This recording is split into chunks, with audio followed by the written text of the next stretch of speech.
بسم الله الرحمن الرحيم الحمد لله رب العالمين والصلاة والسلام على سيد الأنبياء والمرسلين وعلى آله وأصحابه أجمعين أما بعد فقد قال الله تبارك وتعالى في القرآن المجيد والفرقان الحميد أعوذ بالله من الشيطان الرجيم بسم الله الرحمن الرحيم لتبلون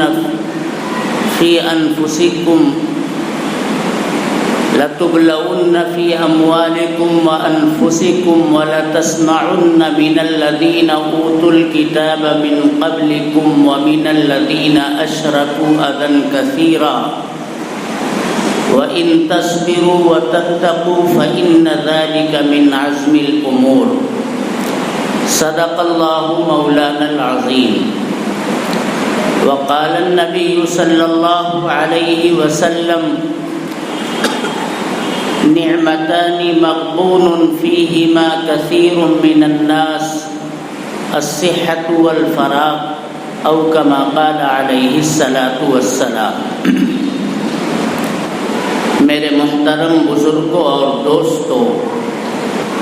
اللہ تبارک و تعالی کا جتنا بھی ہم شکر ادا کریں کم ہے، اس بات پر کہ اس نے ہم سب کو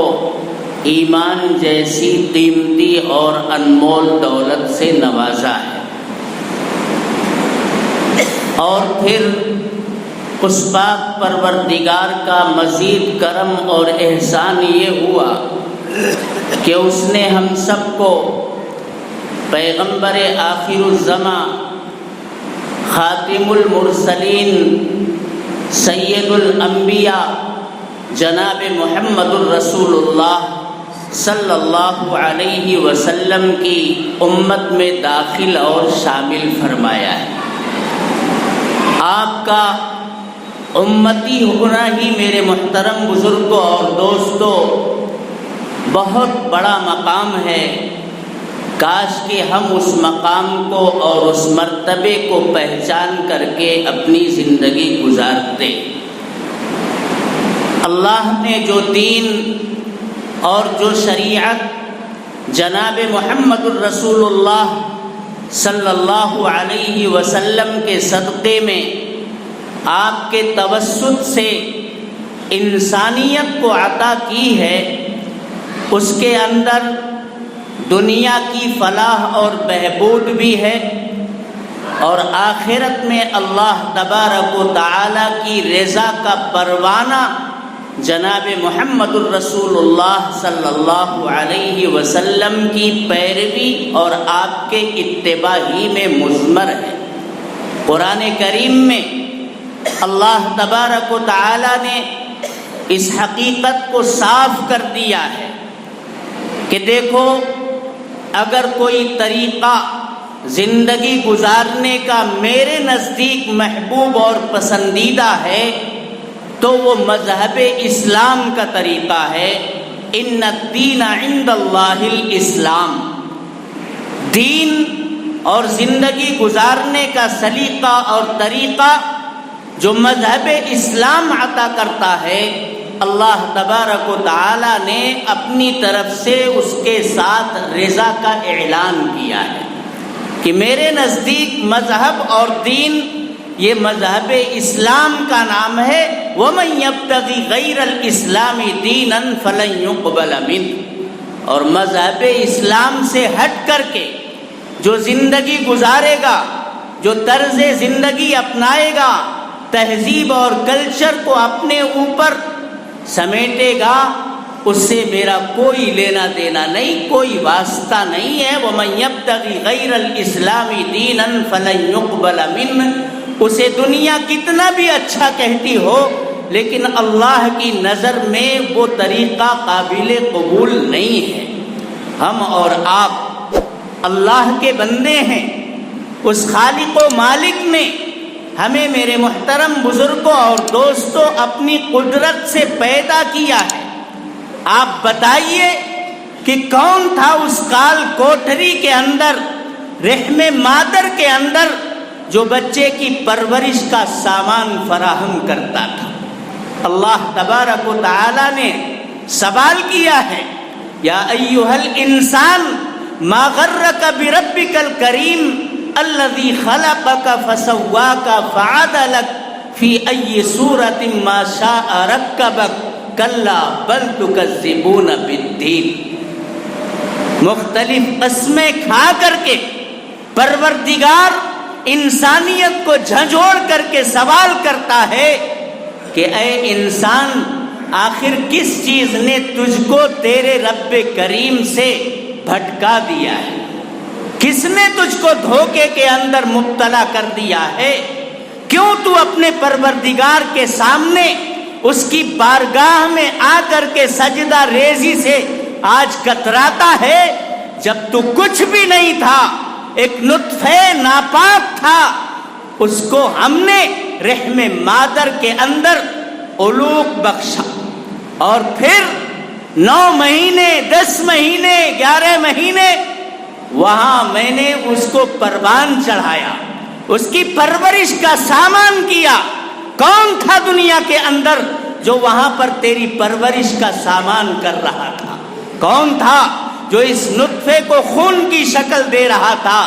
اور اس پھر خون کو بستہ اور بندھا ہوا خون لوتھڑے کی شکل دے رہا تھا؟ اور کون تھا جو اس لوتھڑے کے اندر ہڈیاں پہنا رہا تھا؟ کون تھا جو ان ہڈیوں کے اندر گودے ڈال رہا تھا؟ کون تھا جو ہاتھ پیر ناک اور نقشہ بنا کر کے ایک خوبصورت پھول جیسا بچہ اس رحم مادر کے اندر بنانے کا کاروبار جاری رکھے ہوئے تھا؟ وہ کون تھا؟ سوال کرتا ہے اللہ تبارک و تعالی، ما غرک بربک الکریم۔ دنیا میں آنے کے بعد، آنکھیں کھولنے کے بعد تھوڑی سی طاقت آئی، تھوڑا سا شعور آیا تو اپنے پروردگار کے احکام سے ہی برگشتہ ہو گئے، نماز کو چھوڑنے لگے۔ رمضان المبارک سامنے سے گزر جاتا ہے، روزہ رکھنے کی تمہیں توفیق نہیں ہوتی۔ مال کے اندر اللہ تبارک و تعالی نے زکوٰۃ رکھی ہے، تم اسلام کی بنیادوں کو ڈھا رہے ہو۔ جناب محمد الرسول اللہ صلی اللہ علیہ وسلم نے ارشاد فرمایا ہے، بنی الاسلام علی 5، اسلام کی بنیاد یہ 5 چیزوں کے اوپر ہے۔ آپ نے دیکھا یہ مسجد، اس طرح کی مختلف عمارتیں وہ کس کے اوپر کھڑی ہوتی ہیں؟ اس کے لیے پلر لگائے جاتے ہیں، مضبوط ستون لگائے جاتے ہیں، ان ستونوں کے اوپر چھت لگائی جاتی ہے۔ بیچ کی یہ چیزیں میرے محترم بزرگوں اور دوستوں یہ بھی کارآمد ہیں، لیکن یہ تو بنیادی چیز ہے۔ آپ اگر بنیادوں کو مضبوط نہیں کریں گے تو پھر یہ دیوار کب ٹھہرے گی؟ یہ چھت کب تک قائم رہے گا؟ بنی الاسلام علی 5۔ میں آپ سے یہ کہوں گا کہ کم از کم اسلام کی بنیادوں کو مضبوطی کے ساتھ پکڑو۔ آج جن حالات کے ساتھ ہم اور آپ زندگی گزار رہے ہیں، اور جو حوادث، جو حالات دنیا کی طرف سے مذہب اسلام اور اسلام کے نمائندوں کے سامنے کھڑے کیے جا رہے ہیں، میرے محترم بزرگوں اور دوستوں، اگر ہم نے پامردی نہیں دکھائی، اگر ہم نے ایمان اور ایقان کو اپنے دل کے اندر طاقت کے ساتھ جگہ نہیں دی، اور مذہب اسلام کے اوپر مر مٹنے کا جذبہ اور حوصلہ اگر اپنے دل کے اندر ہم نے پیدا نہیں کیا، اپنے بچوں کی صحیح رخ پر رہبری اور رہنمائی نہیں کی، ان کی تعلیم، ان کی تربیت اور ان کی تہذیب پر اگر اچھی توجہ نہیں دی، تو میرے دوستو جس طرح خس و خاشاک کو سیل رما اور سیلاب بہا لے جاتا ہے، یہی صورتحال امت مسلمہ کی طرف سے میرے دوستو کفار اور مشرکین، یہود اور نصارہ کی طرف سے بڑے طاقتور منصوبے اور بڑی مستحکم سازشیں ان کی طرف سے آ رہی ہیں۔ اگر ہم نے اپنے بچوں کو نہیں سنبھالا، اپنی نوجوان نسل کو اگر ہم نے مذہب اسلام کی طرف متوجہ نہیں کیا تو میرے محترم بزرگوں اور دوستوں، وہ دن دور نہیں کہ خس و خاشاک کی طرح سے ہم بہتے ہوئے نظر آئیں گے۔ اللہ تبارک و تعالی ہمیں مذہب اسلام کے اوپر استحکام کے ساتھ جم جانے کی توفیق عطا فرمائے، اور ایمان کے ساتھ کسی قسم کی سودے بازی نہیں ہوگی، یہ یقین ہمارے دلوں کے اندر اللہ تبارک و تعالی پیدا فرما دے۔ انہی حالات کے بارے میں سیدنا جناب محمد الرسول اللہ صلی اللہ علیہ وسلم نے ایک موقع پر ایک مختصر سی حدیث ارشاد فرمائی تھی۔ صحابہ کرام کا مجمع تھا، وہ متعجب تھا۔ کیا فرمایا آپ نے؟ یوشک الامم ان تداعى علیکم کما تداعى الاکلۃ الی قصعتها، فقال قائل ومن قلة نحن يومئذ يا رسول الله، قال بل أنتم يومئذ كثير ولكنكم غثاء كغثاء السيل، ولينزعن الله من صدور عدوكم المهابة منكم وليقذفن الله في قلوبكم الوهن، فقال قائل وما الوهن يا رسول الله، قال حب الدنيا وكراهية الموت۔ حضور نے ارشاد فرمایا کہ ایک زمانہ آئے گا کہ تمام امتیں، تمام اقوام اور ملل مسلمانوں سے ہٹ کر کے جو انسانیت ہے وہ انسانیت تمہارے اوپر اس طرح سے ٹوٹ پڑے گی جس طرح سے بھوکے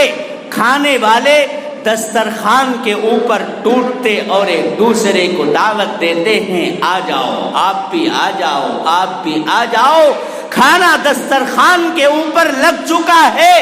اور کھانے کے لیے اب سب ایک دوسرے کے اوپر چڑھ دوڑتے ہیں۔ جس طرح سے یہ صورتحال ہوتی ہے کھانے کے وقت میں اور ایک دوسرے کو پکار اور آواز لگائی جاتی ہے،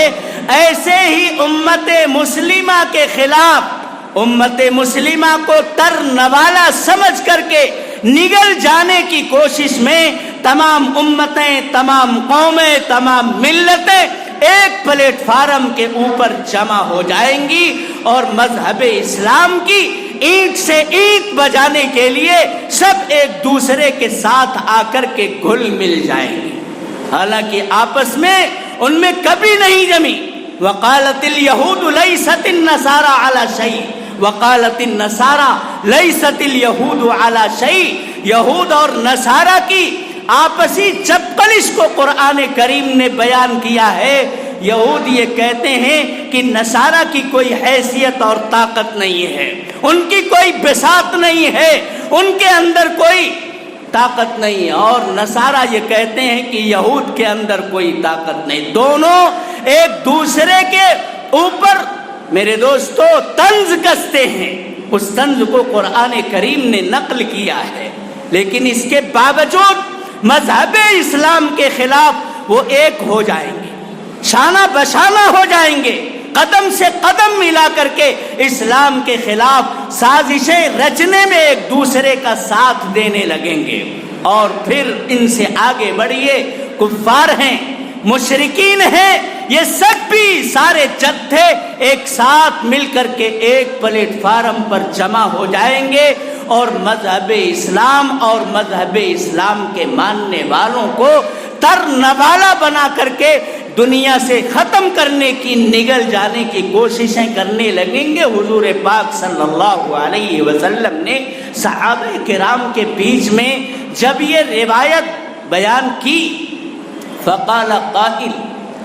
ایک شخص نے کھڑے ہو کر کے جناب محمد الرسول اللہ صلی اللہ علیہ وسلم سے دریافت کیا، وَمِن قِلَّةٍ نَحْنُ يَوْمَئِذٍ یا رسول اللہ، کیا اس دن، اس زمانے میں ہم لوگوں کی تعداد بہت کم ہو جائے گی؟ مسلمان دنیا کے اندر معمولی تعداد میں رہ جائیں گے، جس کی بنیاد پر اقوام اور ملل انہیں بالکل مٹا دینے کی کوشش میں لگ جائے گی اور کامیابی کے خواب دیکھنے لگے گی؟ حضور صلی اللہ علیہ وسلم نے ارشاد فرمایا بل انتم یومئذ کثیر، ایسی کوئی بات نہیں ہے، اس زمانے میں تمہاری تعداد بہت بڑی ہوگی، اتنی بڑی ہوگی کہ اس سے پہلے کی دنیا میں شاید مسلمانوں کی تعداد اور گنتی اتنی بڑی رہی ہوئی۔ آج بتائیے کہ مسلمان کیا تعداد کے اعتبار سے اقوام اور ملل کے بیچ میں کمزور نظر آتے؟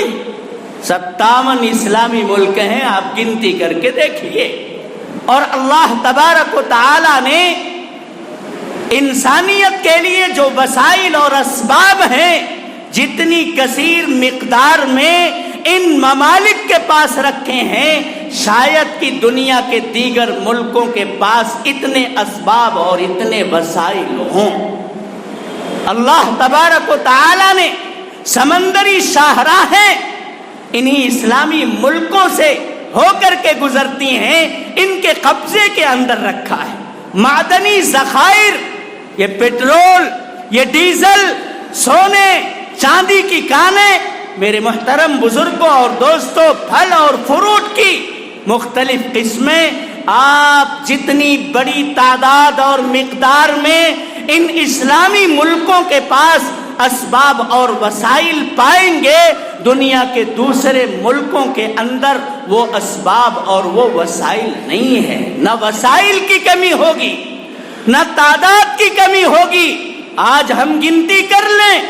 دنیا کے اندر سب سے بڑی اگر کوئی ملت ہے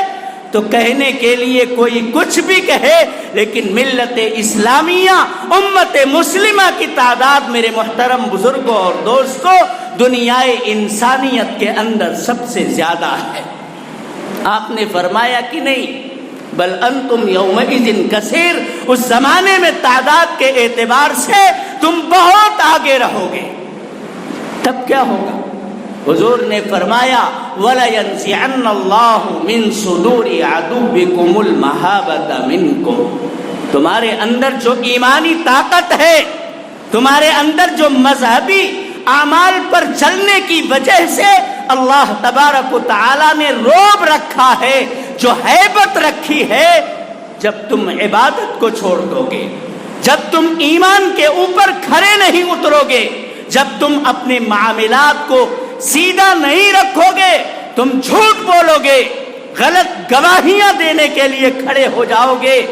دنیا کا مفاد مد نظر رکھ کر کے تمام معاملات کرنا شروع کر دو گے، چوری تمہارے نوجوان کریں گے، ڈاکہ زنی تم کرو گے، زنا کاری کے اندر تمہارا ابتلا ہوگا، شراب خوری اور نشے کی لعنت میں تمہارے لوگ گرفتار ہو جائیں گے،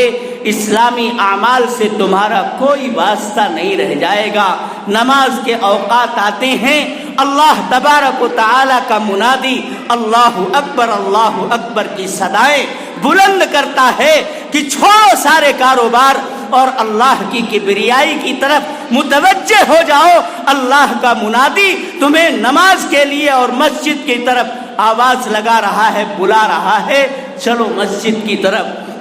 نہ ہم اپنا کاروبار بند کرنے کے لیے، نہ ہم اپنی 10 منٹ کے لیے دکان بند کرنے کو تیار ہیں، بلکہ جو گپ شپ کی مجلس میں ہمارے نوجوان چائے کی دکانوں کے اوپر مصروف ہیں، وہ اپنی اس گپ شپ کو بھی 10 منٹ کے لیے ٹالنے کو تیار نہیں ہیں۔ جب صورتحال اسلام کے ساتھ تمہاری یہ ہو جائے گی، اللہ اور اس کے رسول کے احکام کے ساتھ وفاداری کا گراف ایک دم گر جائے گا، تو تمہارا جو ایمانی رعب تھا، جو اسلامی ہیبت تھی، وہ لوگوں کے قلوب سے نکل جائے گی۔ ہمارے پیغمبر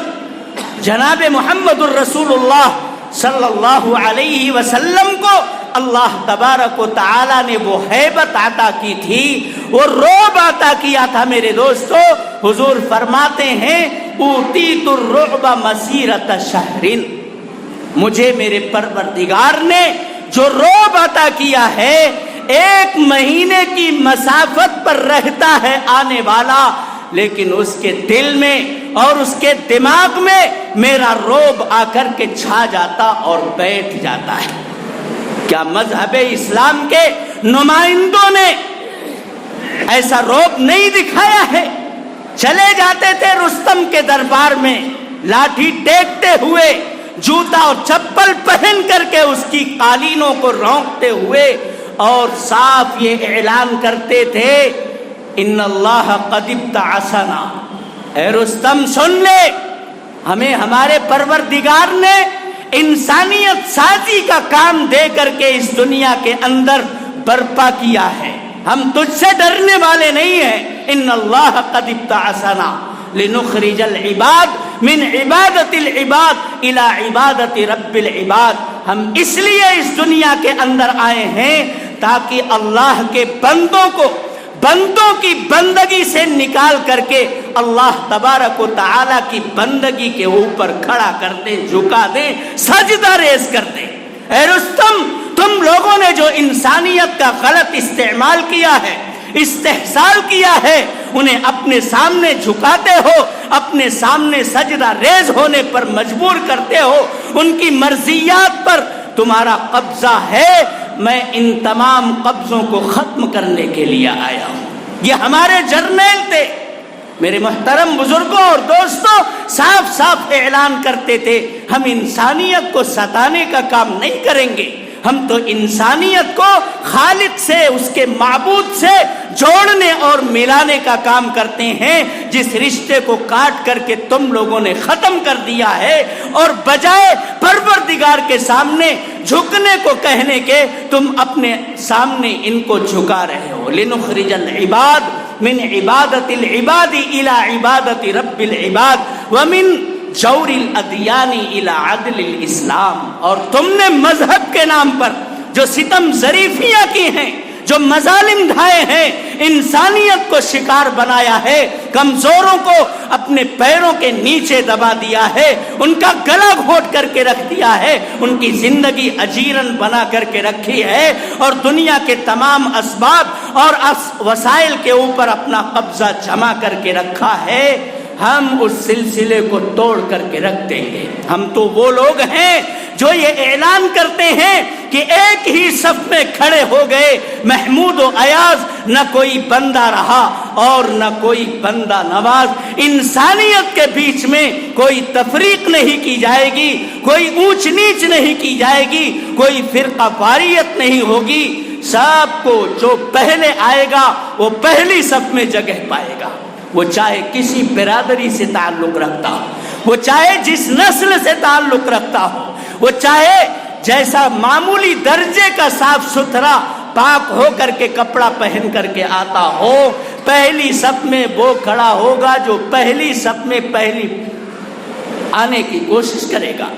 لا ایثار فی القرب، مذہب اسلام نے کہا کہ عبادات کے اندر ترجیح نہیں دی جائے گی۔ اللہ نے ہم کو یہ موقع دیا ہے کہ ہم پہلی صف میں ہیں، تو ہم کسی کی رعایت میں اپنے آپ کو پیچھے نہیں ہٹائیں گے، یہ ہمارا مذہب ہم سے کہتا ہے۔ میرے محترم بزرگوں اور دوستوں، ادب اور احترام اپنی جگہ پر، لیکن اللہ کی عبادت کے لیے اگر اس نے ہمیں پہلی صف میں جگہ دے دی ہے تو ہم اس کی توفیق سمجھیں، ہم کسی کے سامنے اپنے آپ کو نہ جھکائیں۔ پہلی صف میں جگہ ملی ہے، پہلی صف میں ہم نماز پڑھیں گے، یہ اللہ کا حکم ہے۔ تو میرے دوستو، وہ فرماتے ہیں وَمِن جَوْرِ الْأَدْيَانِ إِلَىٰ عَدْلِ الْإِسْلَامِ، جو تم نے مذہب کے نام پر لوگوں کے اوپر مظالم ڈھائے ہیں، جو اپنے مفاد کا مسئلہ ہوتا ہے وہ دنیا کے سامنے بیان کرتے ہو، اور جو اپنے مفاد سے ٹکراتا ہے اس کو تم نے تحریف کر کے، بدل کر کے، مٹا کر کے ختم کر دیا ہے، یہ سلسلہ اب چلنے والا نہیں ہے۔ ہم دنیا کے لوگوں نے جو اپنے طور پر خود ساختہ دین رائج کر دیا ہے، اس دین کو مٹا کر کے دم لیں گے، اور اسلام کے عادلانہ اور منصفانہ نظام کو ہم دنیا کے اندر برپا کرنے کے لیے مکلف کیے گئے ہیں۔ میرے دوستو، یہ وہ رعب تھا جو ایک معمولی صحابی، میرے محترم بزرگوں اور دوستوں، ایمانی رعب کی وجہ سے دوڑتے ہوئے جا رہا ہے، قالینوں کو رونق کر کے جا رہا ہے اور رستم کے سامنے کھڑے ہو کر کے دو بدو ہو کر کے اس طرح کی گفتگو کر رہا ہے۔ کیا تھا؟ حضور فرماتے ہیں اوتیت الرعب مسیرۃ شہر، مجھے میرے پروردگار نے ایمان کی وجہ سے وہ طاقت دی ہے، وہ رعب عطا کیا ہے کہ دشمن ابھی 1 مہینے کی مسافت پر رہتا ہے اور اس کی پنڈلیاں تھر تھرانے لگتی ہیں، اس کا پیر چلنے سے ڈگمگانے لگتا ہے، اس کے شانے کا گوشت تھرانے لگتا ہے۔ وہی ایمانی رعب لے کر کے صحابہ کرام میرے دوستو چلے تھے تو تمام مظالم کو ایک طرف سے مٹاتے ہوئے چلے گئے اور انسانیت کو اسلام کے خوبصورت گلشن میں آ کر کے آرام کرنے کا موقع فراہم کیا تھا۔ یہ غلط بیان کیا جاتا ہے کہ مذہب اسلام تشدد کا قائل ہے۔ مذہب اسلام کے خلاف میرے دوستو سازش جہاں بہت ساری ہوتی ہیں، وہیں ایک سازش یہ بھی ہوتی ہے کہ مذہب اسلام یہ دہشت گردی کو فروغ دیتا ہے، یہ تلوار کے بل پر پھیلا ہے، یہ انتہائی درجے کی غلط بات ہے۔ آپ جناب محمد الرسول اللہ صلی اللہ علیہ وسلم کی پاکیزہ سیرت اٹھا کر کے دیکھیے، آپ کا طریقہ اسوہ اٹھا کر کے دیکھیے، پوری زندگی پڑھ ڈالیے۔ جناب محمد الرسول اللہ صلی اللہ علیہ وسلم نے کسی کے ساتھ میرے دوستوں کبھی ظلم نہیں کیا، بلکہ آپ کو تو گالیاں دی جاتی تھیں تو آپ دعاؤں سے اس کا جواب دیتے تھے، آپ کے راستے میں کانٹے بچھائے جاتے تھے، آپ ان کی خیریت دریافت کرنے کے لیے جایا کرتے تھے۔ آپ نہیں جانتے جمیل کانٹا بچھایا کرتی تھی، پیغمبر آخر الزماں جناب محمد الرسول اللہ صلی اللہ علیہ وسلم کے راستے میں جب 2 دن آپ نے دیکھا کانٹا بچھا ہوا نہیں ہے تو آپ نے پوچھا کہ کیا بات ہے؟ بتایا گیا کہ جمیل کی طبیعت خراب۔ آپ پہنچ گئے عیادت کرنے کے لیے۔ وہ بڑھیا جو جناب محمد الرسول اللہ صلی اللہ علیہ وسلم کے نام سے اتنی متنفر تھی کہ اپنا پورا اثاثہ اپنے کندھوں پر لاد کر کے چلی جا رہی تھی، آپ کی ملاقات ہوئی، آپ نے اس کا بوجھ اٹھایا، اس کی منزل تک پہنچایا، اور جب اس بڑھیا نے کہا کہ اے نوجوان بتا تیری مزدوری کیا ہے، تو آپ صلی اللہ علیہ وسلم نے کہا تھا کہ اماں جان کوئی بیٹا اپنی ماں سے مزدوری لیتا ہے کیا؟ تو اس ماں نے روتے ہوئے میرے محترم بزرگوں اور دوستوں حضور پاک صلی اللہ علیہ وسلم کو بوسہ دے کر کے نصیحت کی تھی کہ اے بیٹے اگر تو نے مجھے ماں کہا ہے تو ماں ہونے کی حیثیت سے میں تجھ کو ایک نصیحت کرتی ہوں، دیکھ مکے کے اندر محمد نامی ایک نوجوان ایک جوان ہے جو یہ دعویٰ کرتا ہے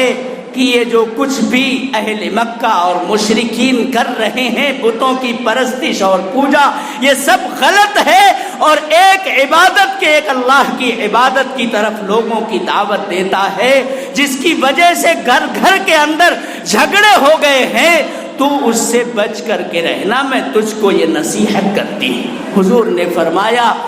اے اماں جان جس محمد سے بچنے کی آپ مجھے نصیحت کر رہی ہیں وہ محمد نامی جوان تو میں ہی ہوں۔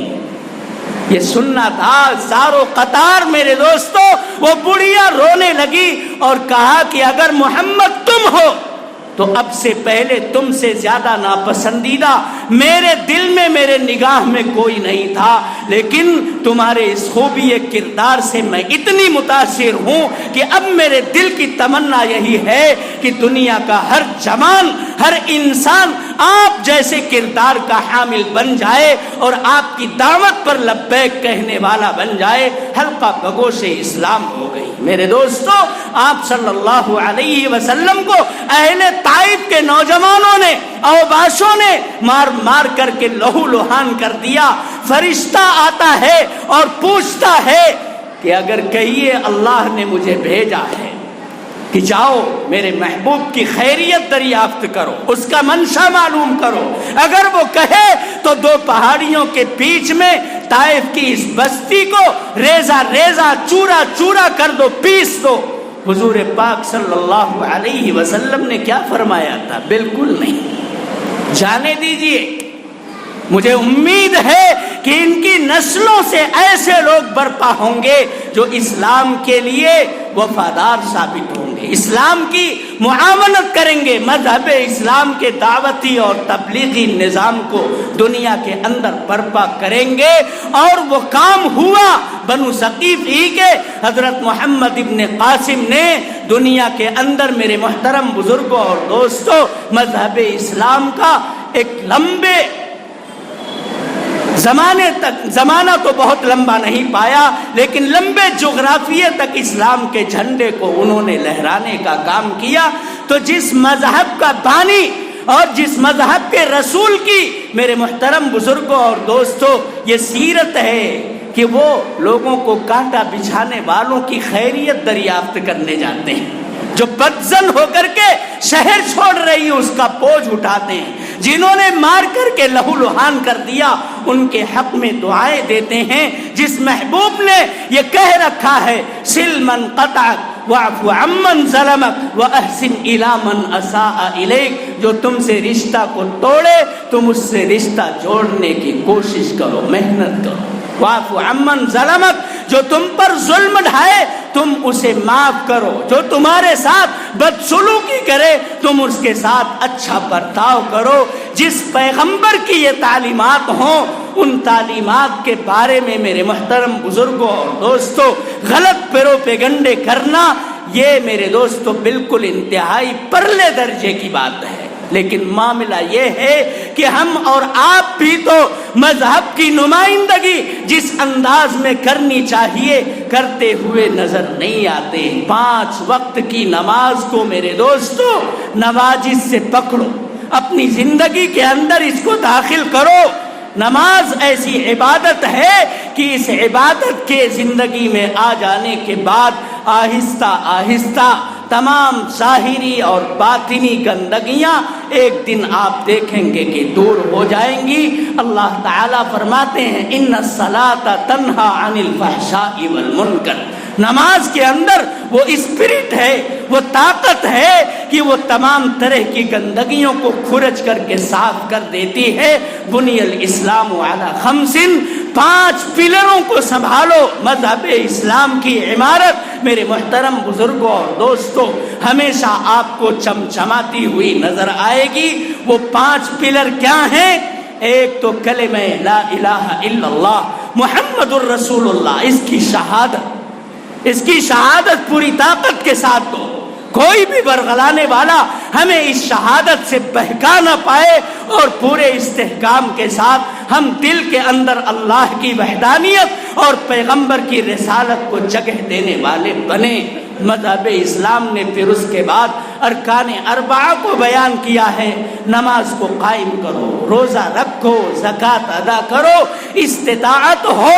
اور حالات استوار ہوں تو حج کی چنگاری بھی تمہارے دل کے اندر جگمگاتی رہنی چاہیے۔ مال ہونے کے باوجود بھی آدمی کے دل میں اگر شعائر اسلام، کعبۃ اللہ، روضہ رسول کی زیارت کی تمنا نہیں مچلتی تو اسے اپنے ایمان کا جائزہ لیتے رہنا چاہیے۔ میرے محترم بزرگوں اور دوستوں حضور نے ارشاد فرمایا کہ اللہ تبارک و تعالی اس وقت تمہارے دلوں کے اندر سے وہ روب جس کی وجہ سے مشرکین، کفار، یہود اور نصارہ، دنیا کی تمام ملتیں تم سے خائف تھیں، ڈرا کرتی تھیں، وہ نکال دے گا۔ کیوں؟ اس لیے کہ تم ایمان کو جگہ نہیں دو گے، تم مذہب اسلام کی نمائند۔ وَلَيَقْذِفَنَّ اللَّهُ فِي قُلُوبِكُمُ الْوَهْنَ، اور اللہ تعالی تمہارے دلوں کے اندر وہن کو ڈال دے گا۔ فقال قائل وما الوہن یا رسول اللہ،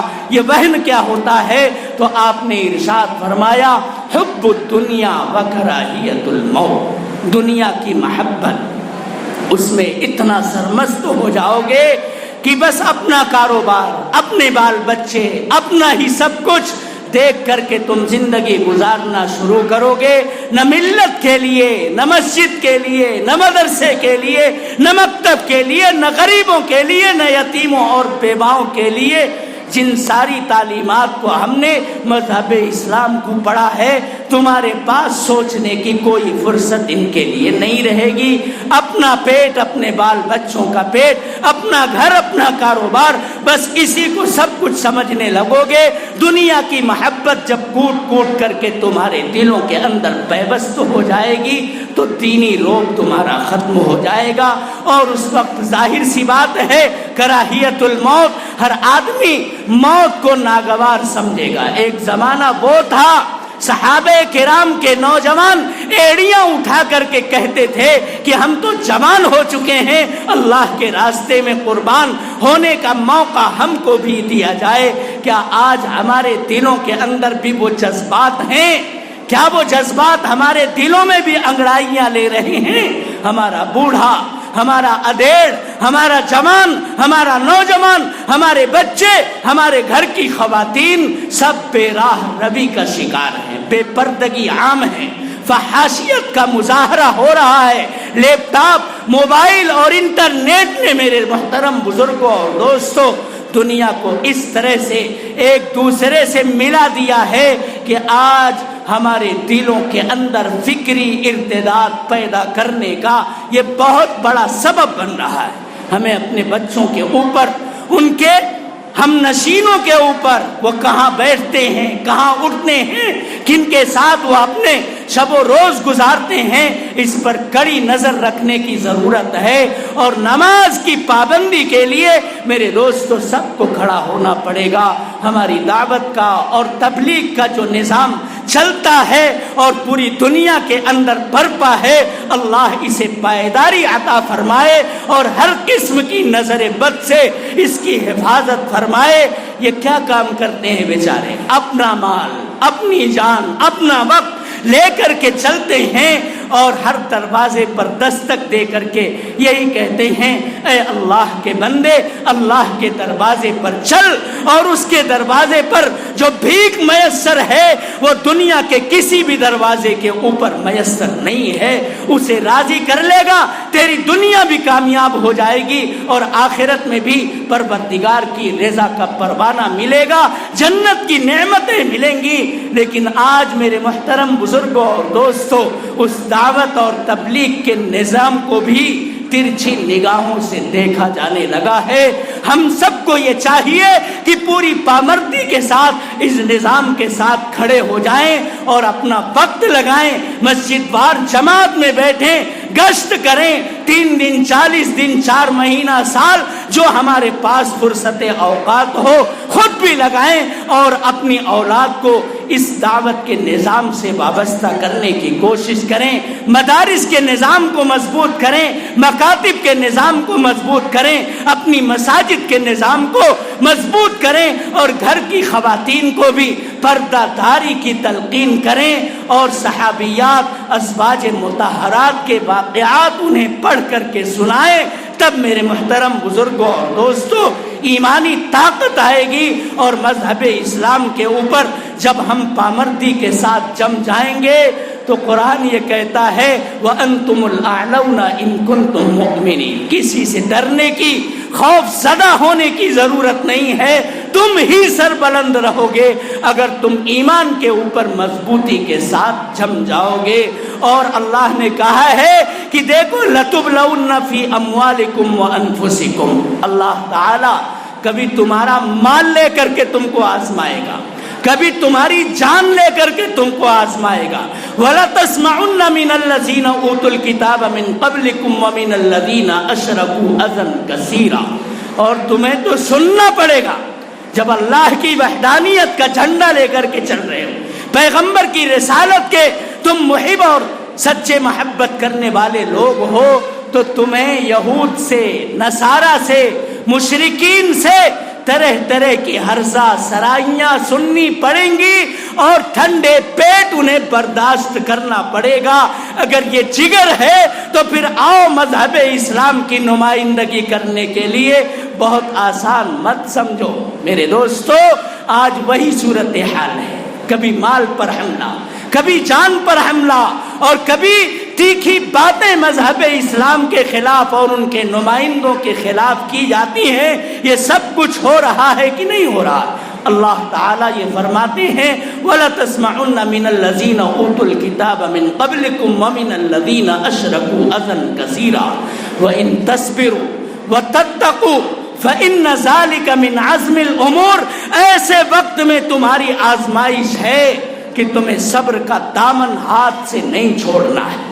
تمہیں پیار اور محبت کے ساتھ انسانیت کو راہ راست پر لانے کی اپنی کوشش کو جاری رکھنا ہے۔ اینٹ کا جواب پتھر سے نہیں دیا جائے گا، ڈھیلے کا جواب تلوار سے دینا یہ جناب محمد الرسول اللہ صلی اللہ علیہ وسلم کا اسوہ اور طریقہ نہیں ہے۔ آپ نے کہا ہے کہ پیار اور ایثار کے ذریعے ہی انسانوں کے ضمیر کو اور ان کے دلوں کو جیتا جا سکتا ہے۔ اس لیے جہاں نفرت کا بازار گرم کیا جا رہا ہو، تم پیار کا پانی برسا کر کے اس آگ کو بجھانے کی کوشش کرنا، انسانیت کا درس دیتے رہنا، اخوت اور بھائی چارے کے لیے اپنی کوششیں اور محنت جاری رکھنا، اور ایمان کے ساتھ پوری پامردی کے ساتھ لگے رہنا۔ اللہ کا تقوی، اللہ کا خوف یہ تمہارے دل کے اندر رہنا چاہیے۔ اگر ایسا کرتے ہو تو دنیا کی چند روزہ زندگی بھلے ہی تکلیف میں مشقت میں گزر جائے گی، لیکن آخرت کی لامتناہی زندگی کے اندر اللہ کی رضا کا پروانہ ملے گا۔ اللہ تبارک و تعالی ہم سب کو مذہب اسلام سمجھ کر کے اس کو برتنے کی توفیق عطا فرمائے، اور جناب محمد الرسول اللہ صلی اللہ علیہ وسلم کے پاکیزہ اسوہ کو لے کر کے دعوت اور تبلیغ کے نظام کو آگے بڑھانے کی توفیق عطا فرمائے۔ وآخر دعوانا الحمدللہ۔